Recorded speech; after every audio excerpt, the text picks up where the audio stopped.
Are you a fan of things that make you laugh, but also make you scream? Well, here at the Scarily Amusing Podcast, you get the best of both worlds. Welcome to Scarily Amusing, where the dead are just trying to tell jokes, and honestly, we're just here for the punchlines. On our podcast, we will be going through 5 different segments, all about horror and comedy. Things that we are both fans of, but we're not fans of both, if you know what I mean. So, Amy, you're a fan of horror, right? Yes, I am. What got you into the genre? The first thing that got me into horror was watching Saw, Okay. and it has become my favourite franchise now. Okay, that's the one with the puzzles, right? Yeah, I just like the way that all the puzzles, different logic, all the different traps. It's quite sadistic, isn't it? In a way, yeah, it can be very gory. Yeah, I've seen clips of it, and it is really gory, very sadistic. It's not really my thing, if I'll be completely honest. Sam, what got you into comedy? Well, my first kind of experience with comedy is when I was growing up, my parents would watch a lot of PTK, and they go to some of his shows. I never got the jokes, but my dad's laughter at them and my mum's laughter at them, it made me laugh. And as I've gotten older and I've watched like a couple of his YouTube videos of highlights of his show, I've gotten the jokes, they're funny. They are for more of like a mature audience. They are for a more mature age, hence why I likely got it when I was older. Yeah. So why aren't you the biggest fan of comedy? When I watched Friends for the first time, obviously it's one of the biggest probably comedy shows in the world now. Yeah. But honestly, I just couldn't get into it. I watched like a few episodes of Friends and I just couldn't find it funny. Okay.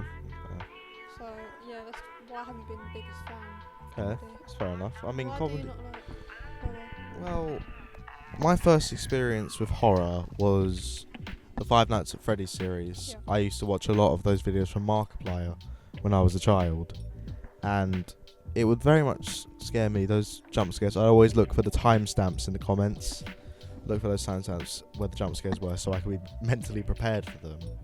But as I've gotten older, I've played most of the games, I've beaten most of the games, and it scares me a lot less now. So, what weirded you out or scared you the most? Like, what was the funniest thing that scared you? I had a very big fear of the dark growing up. So did I had a nightlight Yeah. till I was about 15, but then one night I thought, maybe I should turn it off to see what it's like.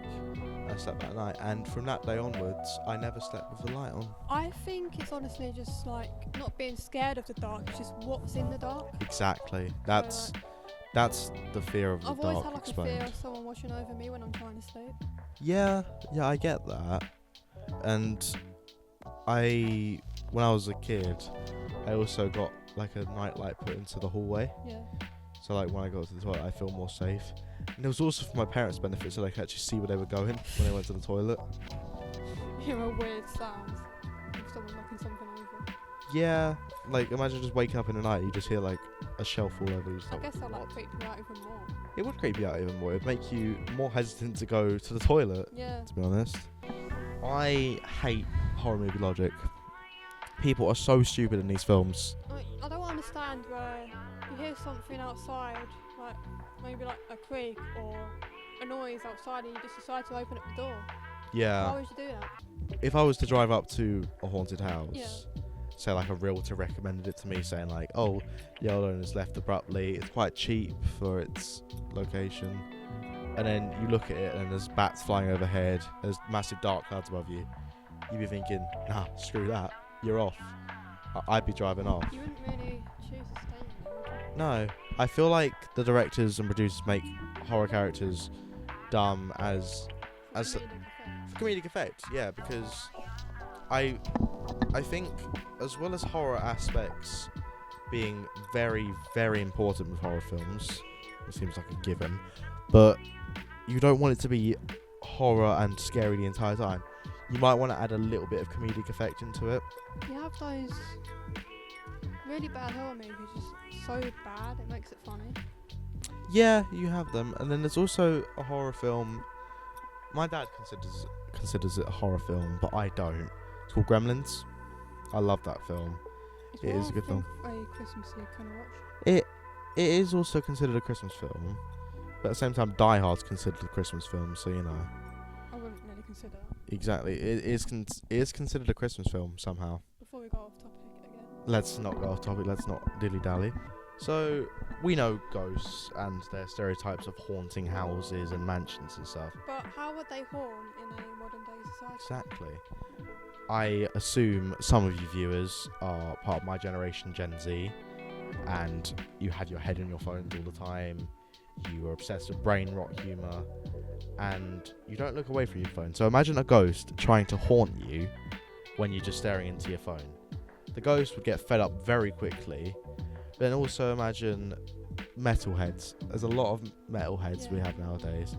Just like sticking on Guns N' Roses, sticking on Metallica and stuff like that. And then you just blare it on full volume. They can't hear the ghost. And I just think ghosts are screwed nowadays when it comes to haunting people. It's so hard to do it, I reckon. I just feel like people nowadays can't get spooked. No, because I feel like you've kind of been exposed to everything there is to see when it comes to horror. Brainwashed. Pretty much. But I feel like there's a lack of originality when it comes to horror in media. I feel like everything horror based has been done to death. You can't really come up with more original ideas now. Seems like it's kind of the end of originality. You can build on previously existing topics, but nothing really original. I feel like everything's been done. You know what I mean? It just happens. Yeah, it does happen. Probably one of the most famous horror villains of all time, and you probably all know this, Freddy Krueger. Freddy Krueger. Now what to say about Nightmare on Elm Street. Well, he has extremely long fingernails, doesn't he? Butterfingers, really, yeah. Butterfingers. I don't get that term.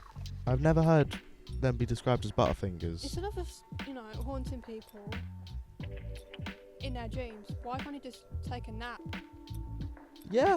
What's his fashion like, Freddy Krueger? He's got this like top hat and this like red.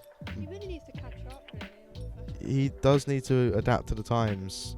I mean, I'm not a fashion artist. I don't have the best fashion sense. I mean, this fit, it's alright, but it's not the best.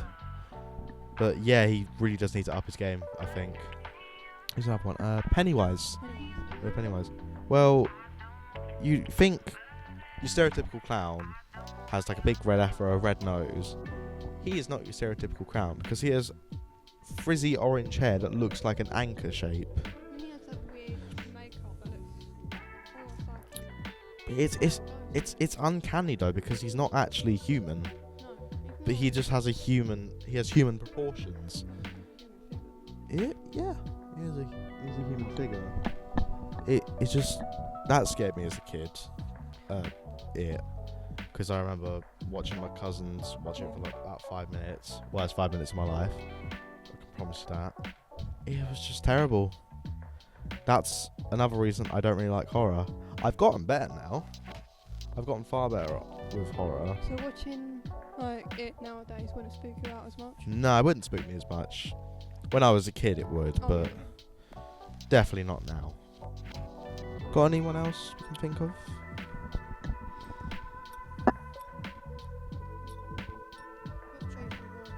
That's Friday the 13th, right? Yeah, Ski Mask. Yeah, Ski Mask Guy, that's it. I feel like it's a bit weird chasing kids in a camp. That seems a bit of a sadistic thing to do. And really, like, someone as slow as him, why would you run away? Yeah, he is quite slow, isn't he? Like, if you just sprint and then just turn around, he's just like 50 feet away. There's no point really running away. There is no point really, no. It is quite funny though. Just nowadays, like most horror characters, all they need is therapy. Also, with most horror characters, I feel like with films, it's definitely more the music that's the scary part. Because imagine like, what was it? The Shining, that's it. Yeah. You know the scene where like he gets the axe and like breaks the door down and she's screaming? Here's Johnny, that scene, yeah. I feel like if you put like some nice cheery music in the background, it would be far less scary. Oh yeah. It's a lot in the music with horror because films. Yeah, especially with that scene as well. It just gives like a more of like a tense, unsettling vibe. Yeah, but then that could be easily interrupted by not appropriate music. A lot of horror is dependent on music and very dependent on the anticipation stuff. Because when I would